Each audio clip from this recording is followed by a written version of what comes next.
उसमें अभी एक और बड़ी तशवीशनाक जो हमने इंडेक्स देखा, वो ग्लोबल हंगर इंडेक्स में पाकिस्तान की रैंकिंग थी 99 नंबर पर, जो है वो हम चले गए। इंतहाई शदीद ग़ज़ाई अदम तहफ़्फ़ुज़ का शिकार हमारे लोग हैं। अब PMLN ये कहती है कि हमारा मुकाबला जो है वो इस आने वाले इलेक्शन के अंदर जो है वो महंगाई के साथ होगा। अब ये कितना गैर मामूली है हंगर इंडेक्स में हमारा ये नंबर, और फिर ये महंगाई वाली सूरत हाल। देखिए रहमान, इसको हम ओवरऑल अब तनाजुल में लेते हैं इकोनॉमी के।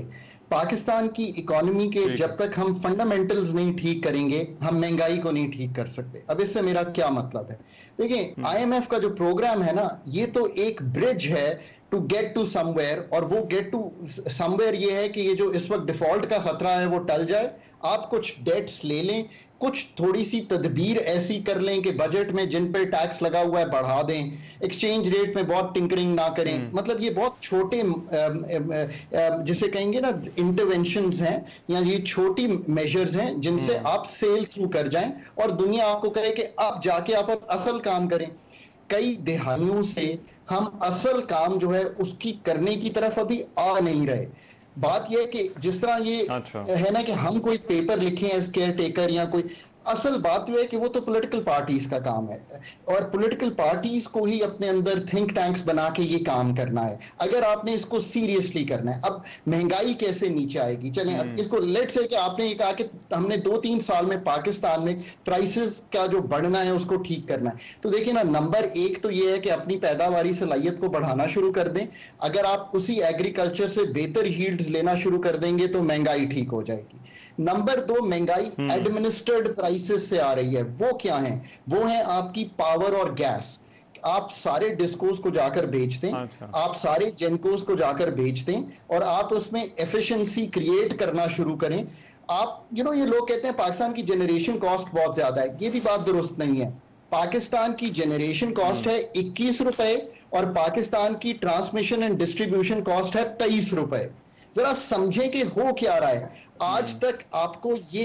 अगर आप एनर्जी के सेक्टर को पूरे को डिसरप्ट करते हैं, जो कि मेरा ख्याल है पाकिस्तान में करने की सलाहियत नहीं है, तो आपकी administered prices both in the gas sector, जिसमें अब हमने एक और 1700 अरब का सर्कुलर डेट खड़ा कर दिया है, वो क्या है? हमने पिछले 28-30 माह से शायद कीमत नहीं बढ़ाई थी, हमने अपने UFG को जाने दिया, हमने RLNG को रिंग फेंस नहीं किया, हमने VCOG जो weighted average cost of gas है वो इंप्लीमेंट पूरी तरह नहीं किया। ये मतलब चीजें तो आपके सामने है। आप ये सारी चीजें अगर करेंगे तो आपकी ये दूसरी चीज हल हो जाएगी। अब अगर आप इन दो को हल करेंगे तो एक तीसरी चीज ये है कि पैदावारी सलाहियत बढ़ेगी ना तो एक्सपोर्ट बढ़ेगी। जब एक्सपोर्ट बढ़ेगी ना Rahman, this is the most important thing, तो इंपोर्टेड इन्फ्लेशन मुल्क में टूट जाएगी। अब आप कहेंगे वो क्यों टूट जाएगी? वो इसलिए टूट जाएगी कि रुपए की कदर ने तभी मुस्तहकम होना है जब पाकिस्तान ने दुनिया को 28 अरब डॉलर नहीं बल्कि 60 अरब डॉलर की एक्सपोर्ट करनी है। तो रुपए की कदर,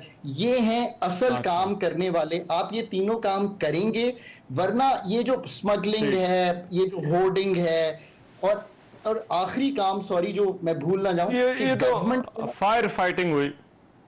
हाँ, और दूसरा, गवर्नमेंट को जो प्राइस सेटिंग्स कर रही है ना गवर्नमेंट, फॉर एग्जांपल वीट की कीमत, गन्ने की कीमत, इन चीजों से निकल जाना चाहिए। इसलिए निकल जाना चाहिए कि एक जगह हम निकले हैं, फॉर एग्जांपल राइस मार्केट में, तो हम दुनिया भर में राइस बेचते हैं, राइस की पाकिस्तान में भी शॉर्टफॉल नहीं आती, राइस की कीमत भी हम जो है वो संभाल लेते हैं। सोचें कि जहां पे ये चीजें ठीक चली हैं, 3 चीजें अगली हुकूमत ने करती हैं। आप मुझसे आप कहते हैं ना कि हम अगले 3 चीजों का प्लान है, वो 3 चीजों में से अगर आपको 5 साल में कुछ भी दिखाई दे तो आप मुझे 5 साल बाद दोबारा इंटरव्यू कर लीजिएगा, आप कहेंगे कि बेहतरी हो गई।